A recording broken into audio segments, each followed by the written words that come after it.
The word theory is much abused. It's worth being clear. They're all theories. Gravity is a theory, and yet things fall. Everything's a theory. And no scientist, speaking formally, would ever say that anything's proven. It's just very well supported. And the problem that you get when it starts to intersect with politics is that people consider science to be an ideology or a belief system, which I suppose you can characterize it that way, but realistically, science is a method for finding things out by trying them.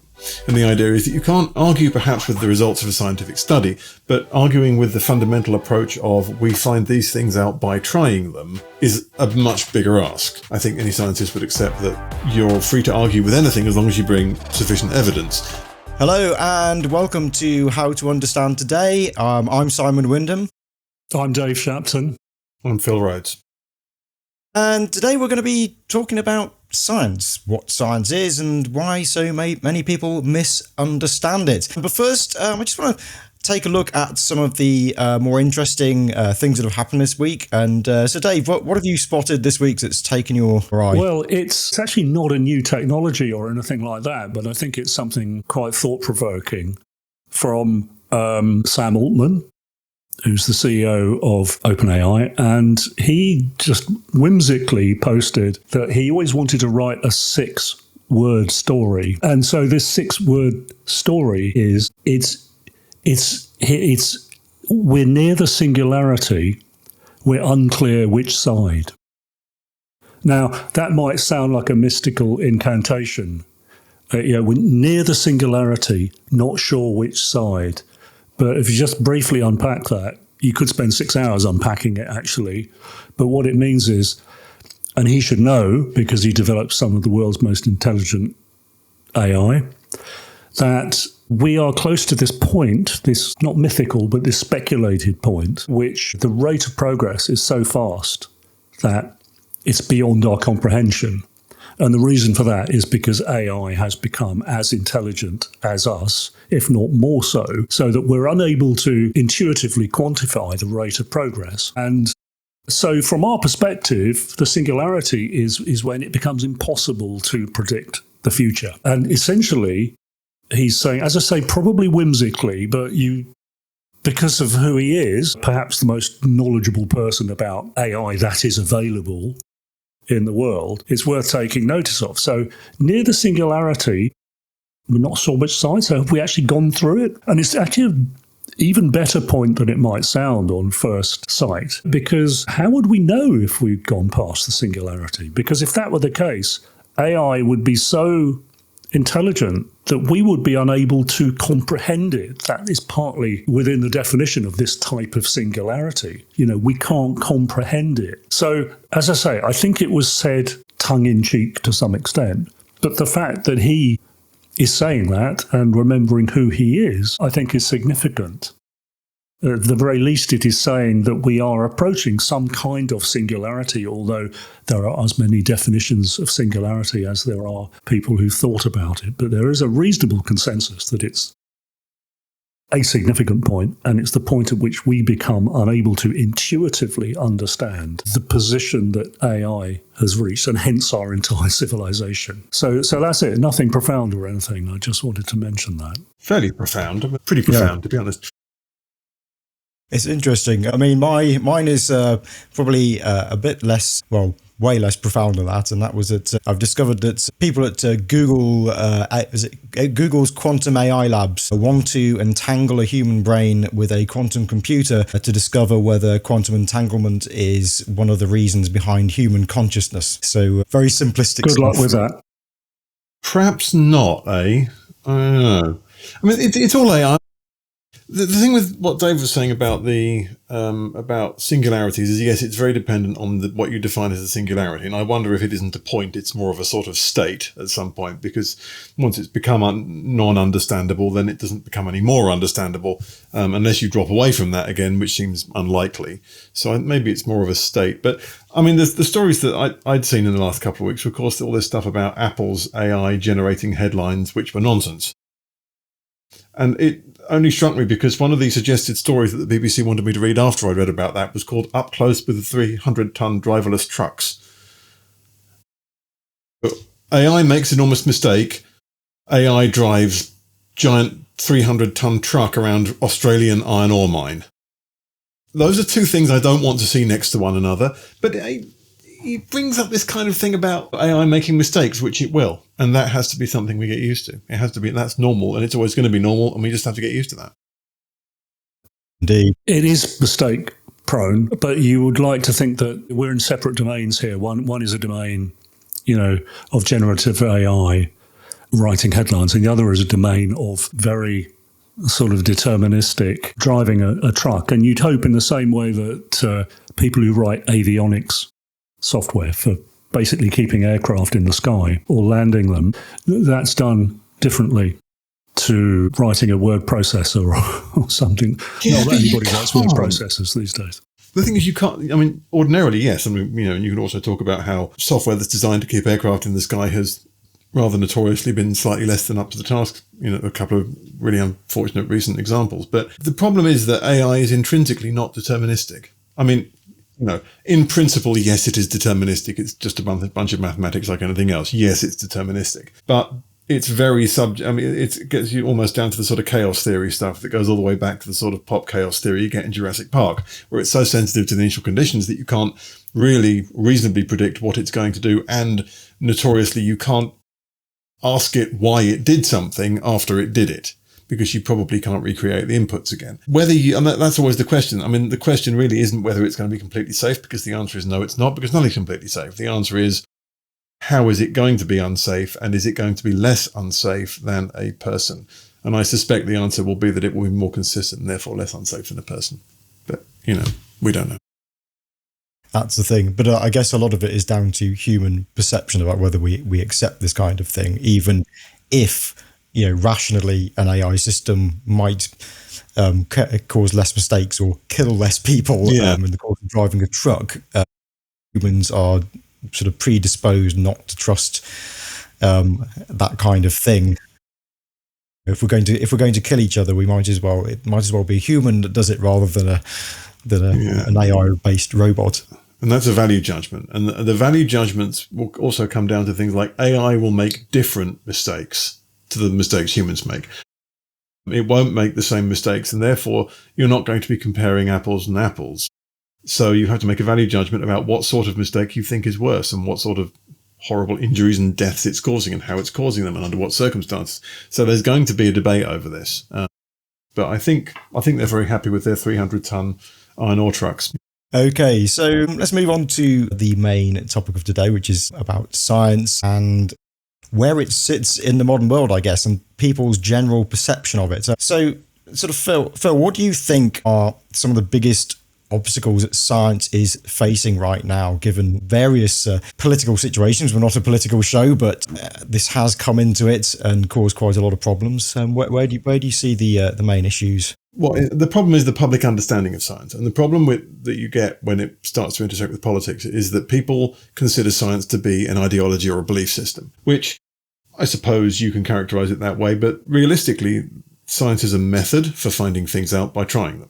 And the idea is that you can't argue perhaps with the results of a scientific study, but arguing with the fundamental approach of we find these things out by trying them is a much bigger ask.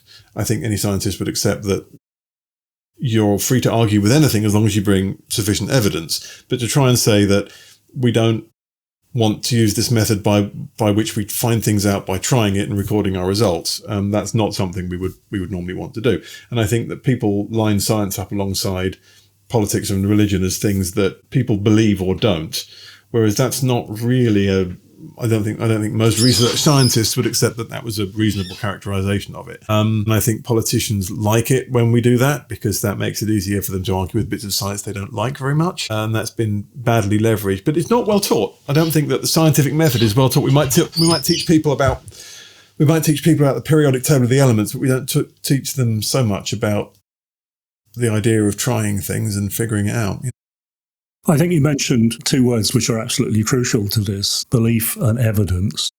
And let's talk about belief first of all. If you believe something, if you believe you're not going to be hit by a truck while you're picnicking in the middle of the road, it doesn't matter how hard you believe it, you're still going to be hit by the truck. Evidence, well, if you don't accept the principles around evidence, if you don't accept the status of evidence in the foundation of science, then nobody can really have a conversation with you.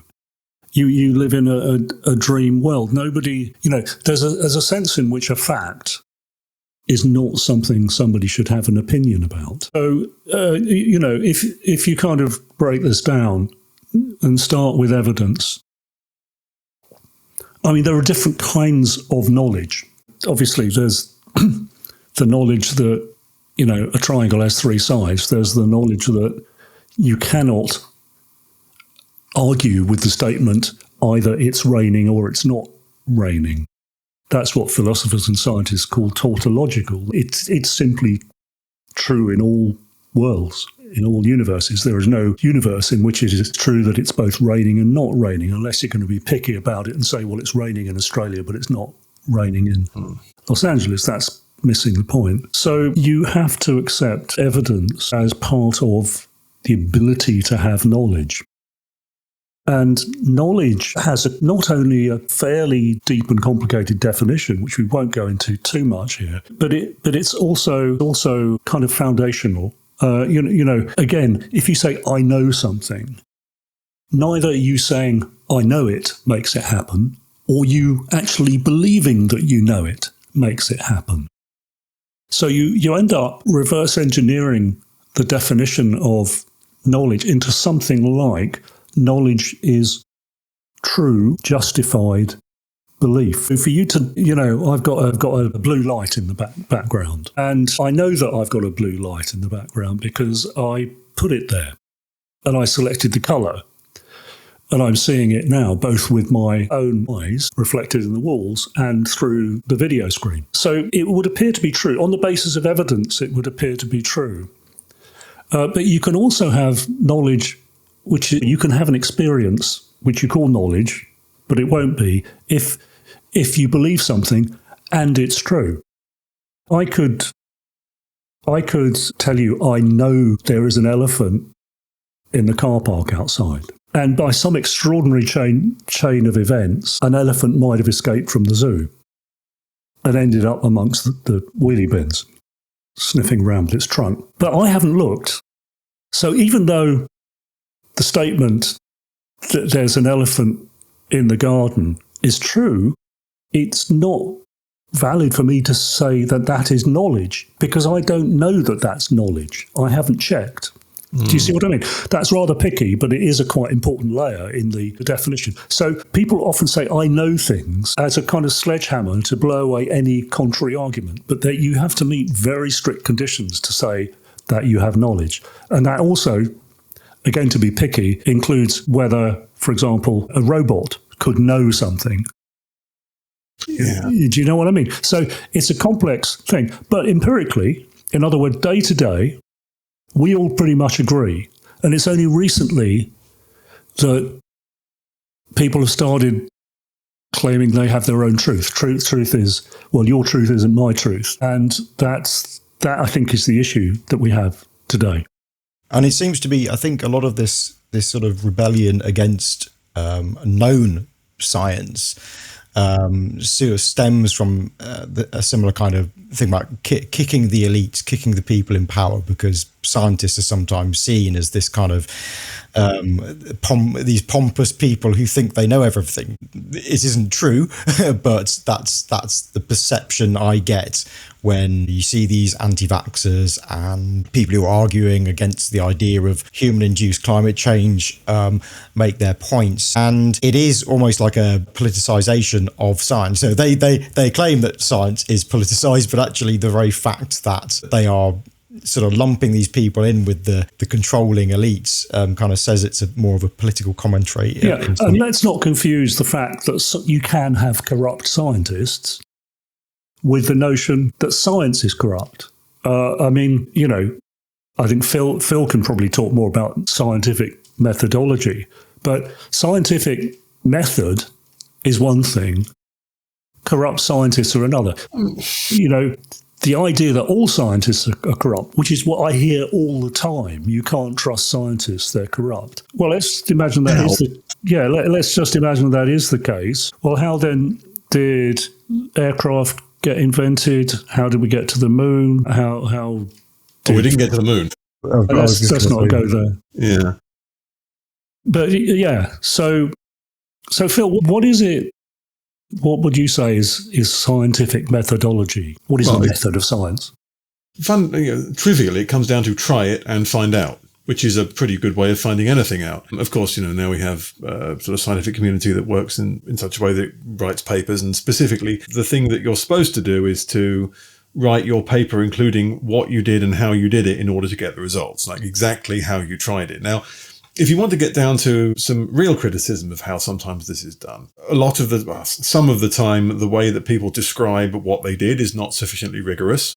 That's a criticism that does come up of scientific papers. And the idea is that if you're trying to get a scientific paper published, you'll have to defend it against, if you go to a scientific conference after a paper's been published, and you present a half-hour talk on your paper, and a lot of other people from other universities will be in the audience, and it's an intellectual bloodbath. Like, why didn't you tell us this? How did you do that? And the idea is you go back and revise things.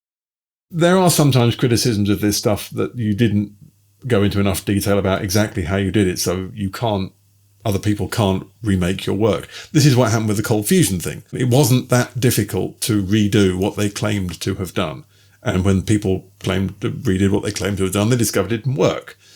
The criticism, if you want a valid criticism, and I hate to stoke the fires of the anti-vaxxers and so forth and the anti-climate change people, the criticism is that sometimes when people do very complex high-end research, particularly people like CERN, the Large Hadron Collider is a good example, how is anyone else supposed to try this and make sure their results were plausible? When we talk about corruption, I mean, that's a criticism, and that is a criticism. When you talk about deliberate corruption, that, as far as I'm aware, is rare outside of medical research, because people who are doing medical research are often doing it for a company who have a very large financial interest in the research that's being done. You are supposed to be using the scientific method. You are supposed to be doing it all correctly. You're supposed to be publishing your methodology and your results. There's a drama. It's a drama documentary called Dope Sick that was made about the OxyContin in the United States, where perhaps that had not been done, and a claim was made by the company that this opiate-style analgesic was not addictive, or at least... And it's a really interesting one, because the system they created was designed to time-release this stuff, so you didn't get a big peak and a big high off of it. And it did work to an extent, is my understanding of it. So was that research fraud? Was it research fraud that it seems likely that what actually happened was that they got perfectly good research, but the company was quite careful how it published it, particularly how it advised doctors to prescribe this stuff. And the answer was that, yes, it does make it less addictive, but it doesn't make it completely non-addictive. So there's always nuance in this stuff. Was it research fraud? Was it wrong? Well, no, yes. Did it have a terrible outcome? Yes, it did. But the likelihood of there being research, like grand-scale research fraud on the scale suggested by the vaccines cause autism people, no, because at the end of the day, all these scientific researchers, they're just people going to work. This idea that there's this sort of shadowy cabal meeting in a sort of, Masonic temple-style place to engage in mass research fraud. I mean, like so many of these things, it fails on the scale of the conspiracy. You have to have every single person working in this lab would have to be willing to do this. And most of the people who work in a lab aren't PhD researchers, they're lab assistants and technicians. And they're just people going to work, and you would have to convince all of those people somehow to engage in this grand conspiracy, and that's not happening. Which brings up the moon controversy again, because like 400,000 people worked on that. Yeah. And how can you keep 400,000 people quiet for, is it 70 years now, something like that? I can't do sums. So just talking about numbers, people find it very hard to understand numbers, big, small, and even more so when these are less direct. These numbers are not so obviously difficult. So, we were talking about nuance. Well, sometimes these nuances are the size of the Grand Canyon if you don't understand them. It's like in New Zealand, they had what may turn out to be quite a good response to the COVID thing, and they pretty much managed to get everybody, like 90% of the population, vaccinated early. I stand to be corrected on this, but this is my recollection of it. And of course, what that led to was people saying, oh, well, my granddad had a vaccination in June and he died of a heart attack in July, therefore the vaccine. Well, the point is, people die all the time. If 100% of the population is vaccinated, then there are going to be people who say everything people die because of was caused by the vaccine. Correlation is not causation. It's the headline thing. Yeah. People go, after this happened, that happened, implying a causative link when there perhaps isn't one. Yeah, exactly. And it's a massive problem. So the other way this manifests itself and has begat many tabloid headlines is it's I can't remember the exact term for it, is when you get a headline like eating this food additive increases the chance of cancer by 50%. And this is where the chances of getting this cancer were like, per person, 0.0001%. And so by increasing your chance by 50%, that would become 0.0015%. So, in other words, still a vanishingly small chance that would probably be lost in the noise of everyday life and every other hazardous thing that you do to yourself without thinking about it. And yet the headline, it increases the chances of getting this disease by 50%, is correct. Whether it should be a headline is what the debate should be, because it's utterly misleading. But I guess journalists who push that kind of story, they see the numbers. They understand that people won't necessarily understand those numbers, but it looks good in a headline to be able to say an increase of 50%. It's just one of those things that I guess people in that kind of industry, I guess the industry that we're part of in some respects, we know how to create a clickbait headline if we really want to, and it's the same for a lot of science. I mean, I'm getting constantly a bit dismayed by some of the headlines I've been seeing in a very well-known scientific publication. The other day was, you might remember this, Dave, because I think you read the same one. New discovery could make time machines possible in the future, or something to that effect. And it's that the word "could" doing an immense amount of heavy lifting. Yeah, I think I saw that, and other headlines like it, where time travel is undoubtedly possible, but you need more energy than there is in the entire universe, and things like that. And this is often caused by phenomena like, in order to move at the speed of light, you would need an almost infinite amount of energy and stuff like that. So again, it's orders of magnitude. People don't have an intuitive feel for things that are very, very large and very, very small, very, very fast, or indeed very, very slow. Yeah. I always think it's a good experiment to talk about, with CDs. That CDs introduce digital audio as a format, and sound is stored as a very, very rapid sequence of numbers, 44,100 of these numbers per second. And the beauty of digital audio is that the only measurement you have to do is to know whether or not there's a 1 or a 0. And if, in the case of a voltage, that's, is there a voltage there? It can be anywhere between like half a volt and a million volts. It doesn't matter. If it's there, then the answer is 1. And if it's not there, then it's 0. So you could, nothing to stop you making a printout of all the numbers on that CD and getting a truckload of acorns and planting where the acorns representing the ones and zeros. Where there's a 1, plant the acorns on one side of a hedge in regular intervals, and where there's a 0, plant them on the other side of the hedge. And then 50 years later, take a photograph from space, either manually or get some AI program to analyse it, and turn those oak trees back into ones and zeros, and you would have a perfect rendition of that symphony or piece of jungle or whatever. But you can explain this, but I think of people who've never worked in these domains struggle with the idea that these oak trees can be turned back into music. And it's that kind of scale problem. Scale problem, which is it's difficult. Well, that's getting even more the case now, when the performance of things is just so blindingly huge that it defies human convention on every possible scale. But I think people can be persuaded of this stuff, just so long as, like I say, we don't teach people respect for trying things. There's a lot of things we don't teach kids. We don't teach kids about finance. We don't really teach kids about politics, and we don't teach kids about the scientific method. I mean, any science teachers who are watching this will be wincing at this point, because yes, they do teach the scientific method. As far as I'm aware, certainly when I did GCSEs, which was, decades ago, but there were a lot of questions about the periodic table, very few questions about why we care. Because I think possibly that happens because it's not really the domain of physics, chemistry, or biology, which are the three sciences that people study, certainly in the UK.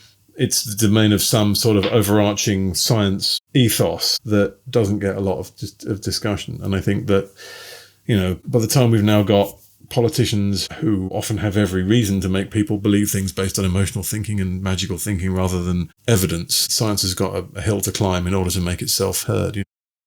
Yeah, I just want to mention a couple of things that people use to attack science with. And the primary one is what a theory is. And, you've got to have a theory in order to do an experiment to test it.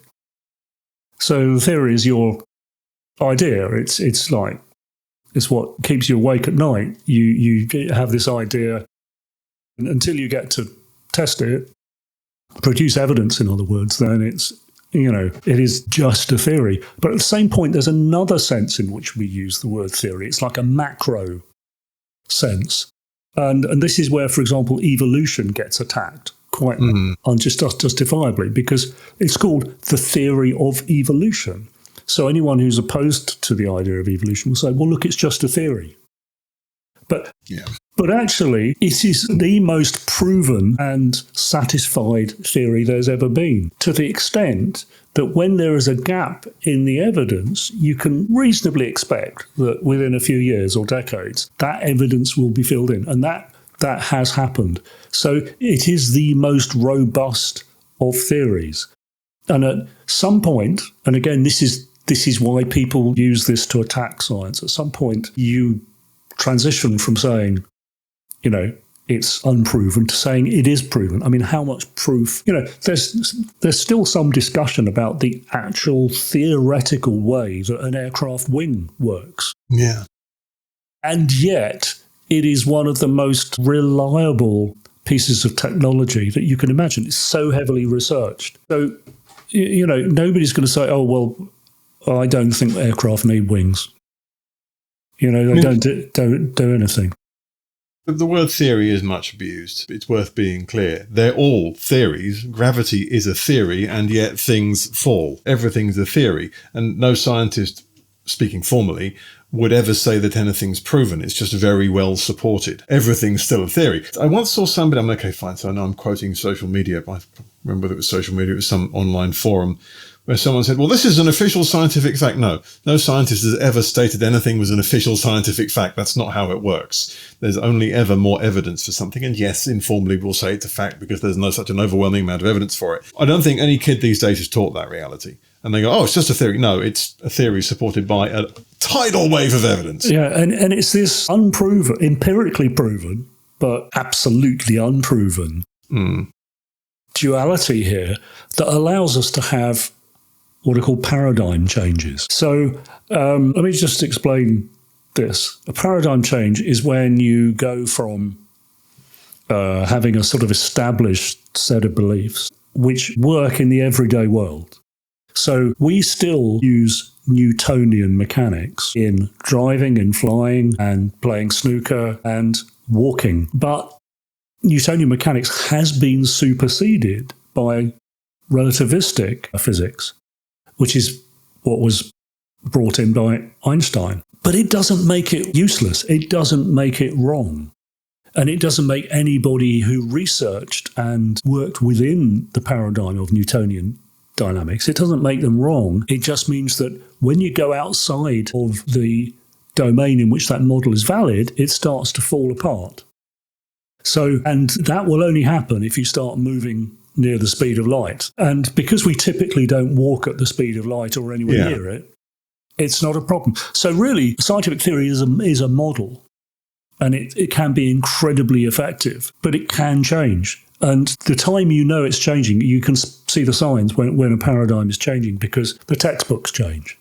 The established books that you get in school and university libraries, they start to be, first of all, you start to see anomalies, and then people try to explain those anomalies, and then eventually they can't explain them. So they have to bring in new theories. And again, this is not a weakness of science, it's a strength, because strength is a self-repairing discipline. And I think, that's where a lot of people just don't seem to understand that aspect of science. Stuff like evolution, as you mentioned, it's very extremely well proven, and the reason why it is so well proven is because people have questioned it within an inch of its life. They've got all the evidence that have gone into it. But something I've come across when having the misfortune of having a discussion with people who don't believe in evolution is they're not aware of the evidence that exists. They will actively say, where are these, in between evolutions? Where is all this evidence? And yet, if you can go to, I don't know, the museums in London where they actually hold masses, a row of things. But and even in their own archives, behind the scenes, there are absolutely enormous amounts of evidence that they've collected. But it's this idea that, or misunderstanding, or not understanding that. The one thing that scientists love to do is challenge each other. They love to challenge each other's theory. They love to try and poke a hole in it and find the weaknesses in it. Whereas the people who look upon science as being some kind of conspiracy don't seem to understand that aspect of it. They seem to think that all the scientists are in together. Blogs PhD will discover such and such a thing, and then his mate Dave down the corridor will just go, "Yep, that's fine. That's fine. I accept everything you've told me as being complete truth and fact." It's true to a great extent. I mean, I suppose the criticism of it is where you get to stuff where other people can't try it for themselves and then they can't test it. I couldn't name one. I should have looked one up, but there will be scientific scandals whereby people have made claims that turned out not to be true and it's all been disproven. And that is how it's supposed to work. I mean, that's not a problem when that happens. I mean, we'd rather it didn't, but we'd certainly rather that mistakes weren't made in the first place, but we're very happy for them to be corrected. And that, I think that's what people overlook. And just like I say, the scale of the conspiracy, the number of people you'd have to get involved in some grand conspiracy is just, ultimately you can say, look, I think all this stuff has been rigged. I think that the lab team have rigged their results because they wanted to be famous. Certainly there's a phenomenon in science called publication bias, where, especially in medical research, where you're much more likely to get around to publishing the results of a study if the study affirmed your view. And there is a huge amount of publication bias. Yeah. So that happens. But there's the idea that there's this deliberate conspiracy. I mean, just humans aren't then organized. Yeah, there's people are people, scientists are people. There's cognitive bias. If you're desperate to see results, it's like with the cold fusion experiment, which was, what was that, in the 90s? Yeah. Fleischmann and Pons? Yeah. And I can't remember the exact outcome, but it was like, it just wasn't, everybody thought it was happening. And then, it actually wasn't. But I think probably cognitive bias, in other words, wanting it to be true, was massively significant in that. I mean, I don't know, Phil, did you see this week that there was it in the past week, the flat earther who spent $30,000 flying to Antarctic to discover that he was wrong about the flat earth? Oh, I think I might have seen some video about this back earlier in the year. Was this a situation where some guy had funded a whole bunch of people to fly down there and watch the 24-hour sun go round? Yeah. And I think that brings us on to something that's quite interesting, which is that the flat earth thing. And bear in mind that when you watch YouTube, it's very difficult to tell, a hilarious flat earth troll from a real. It's one of those things whereby any view, any satire is a great risk on the internet of being mistaken for somebody being serious. But It seems that there's quite a lot of flat earthers on YouTube, and it's not hard to find their stuff, and it's not hard to poke holes in their stuff. But there is a risk that I always end up moaning about social media, but social media creates echo chambers very effectively. And one of the echo chambers it's created is the flat earth echo chamber. Another one is probably the anti-vax echo chamber. And that is, there's something to be said about the way the modern internet works and the effect it's having on the public understanding of science. Yeah, so I think that we have had a massive rift open up between people in their daily lives and science. It's kind of, always been there. You've always had conspiracies, 9/11 and what have you. Let's not get too deeply into this because I'm sure it's a really fertile discussion for another episode. But I think this rift has opened up. It's kind of about the same time as Brexit and Trump's first time in office. And it's kind of people were almost given permission to make their own truths, believe their own truths. And the popular press has gone along with this and kind of exacerbated it in a way that I think is very hazardous to us as a population. Scientists are the first to say that you can make mistakes. Scientists are the first to say that their work is not perfect. But other scientists are there to verify it. And I've not found a way to criticize scientific method itself, because I think it's above criticism because it takes on board criticism. I just want to say quickly that, there's always been this distinction between science and unscientific things, and rather generously, unscientific things are called metaphysics. So metaphysics is what you can't prove with science. A philosopher called Karl Popper rather usefully made this distinction and sort of exemplified it with his work, where, if you make a statement that is not testable by scientific method, then it is consigned to the realms of metaphysics. So, and another way of saying that is if you say something which is not, at least in principle, falsifiable, then it's not scientific. It's in the realm of metaphysics. It's not a question for science. Yeah. Yeah.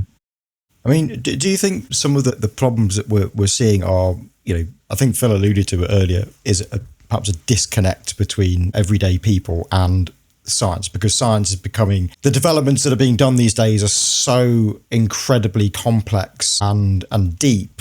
It's not, for example, if we take back when the polio vaccine was first invented, people would be able to tangibly see reductions in the amount of people with polio that they saw. They would be able to, they'd be able to see noticeable reductions in disease in their own family for the various different vaccines and, other inventions as well. The telephone was a very simple invention, but it's something that we could use ourselves. We could see that advancement in technology very clearly and starkly, whereas a lot of what we see now, it's all done in a lab. That the Large Hadron Collider is probably something that most people don't understand or have any real concept of what it does or how it works. And so I see there is a much more of a disconnect now between everyday people and the science that we hear about.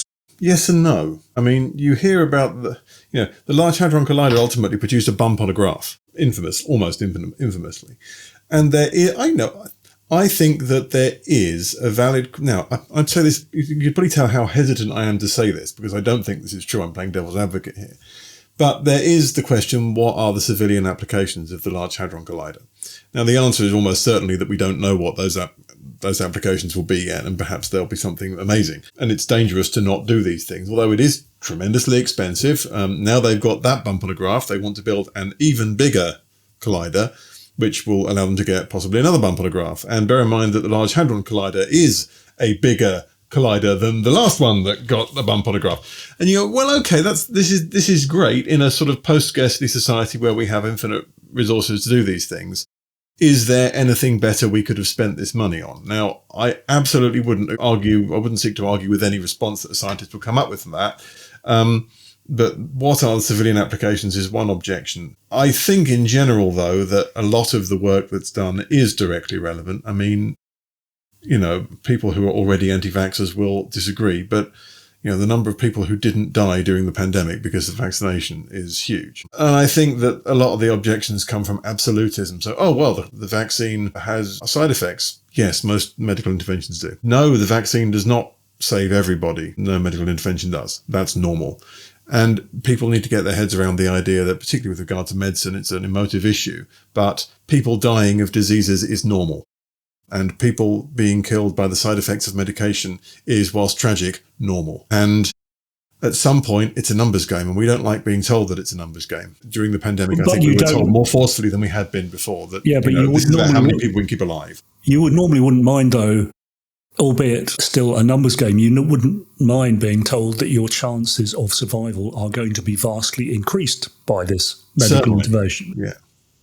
You wouldn't mind that at all. And I think that this comes back to the same thing we were talking about earlier with would you rather be killed by the disease or would you rather be killed by the vaccine against the disease? Personally, considering I end up dead either way, I'd much rather take the better chance, which is the incredibly low chance of being killed by the vaccine and the vastly higher chance of being killed by the disease. But it comes down to a value judgment of which of those is a better way to go. And it comes down to what we were saying earlier on about AI, which AI will cause different problems to humans. It will fail in different ways. It will make different classes of mistake. And because it makes different classes of mistake, it will be criticized differently. But it could still be the case that it is overall safer. So, Yeah. I mean, at the point where, for example, autonomous cars have 10 times fewer accidents than humans, the insurance companies are going to say, if you insist on driving your car yourself, you've got to pay a much higher premium. Pay for it. Yeah. Because it doesn't get loaded, it doesn't get angry, it doesn't get frustrated, it doesn't panic when it's late, it doesn't have any of those problems that squishy pink humans do. And I would confidently predict it's going to be safer. But occasionally it's going to plow through a bunch of school kids in a way that no human being would ever have done. And people will say, well, that's appalling. Yes, it is appalling, but it's still safer. And this thing where it's something terrible has happened, yet we still have to accept that this approach is safer is something difficult. Yeah, and actually it's worth mentioning that people's skepticism is often superseded outside of their awareness by the way that, let's talk about autonomous driving, which the press love it. They love it every time an autonomous car has an accident. It's like massive headline across the world, never mind the fact that in that, in between then and the previous autonomous car accident, there have been millions of accidents caused by humans and conventional vehicles. So, but what's happening as things become better and better or increasingly more powerful and so on, there isn't a massive light that comes on to say it's now better than. It just happens, and it's only in hindsight we realise often that this has happened. So it's so this is why. I mean, if you look at Apple computers, whatever you think about Apple, they've pulled off an absolute triumph by moving to ARM-based chips and doing it in their own way. These, for people that are not into processors, these are chips that have a simpler architecture and able to carry out more instructions because of that simplicity, although they may have to do more of them because of that simplicity.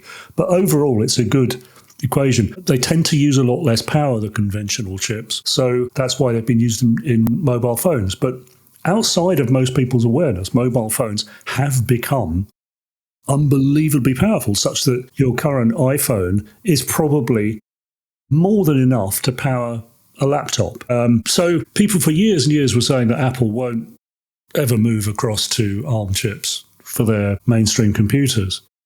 And then they did. And when they did, they were so much more powerful than conventional computers that people were absolutely gobsmacked.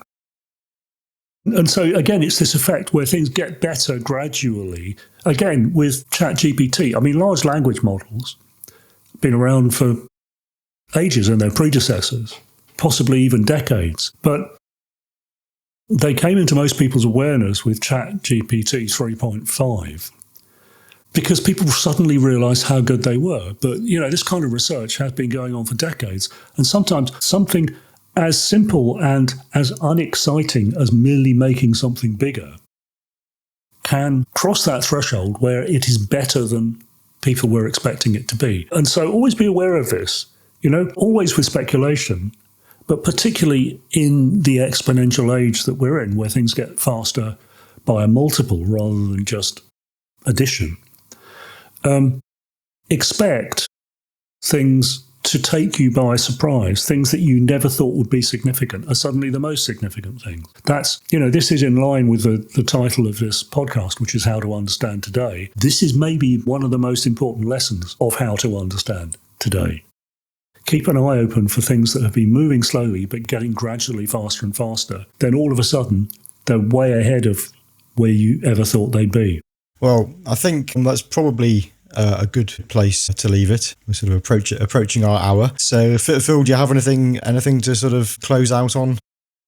Nothing particularly profound. I suppose that my accustomed role as curmudgeon says something that has some relevance to what Dave just said, which is one of the things that may surprise us is that the expected trajectory may not be the actual trajectory.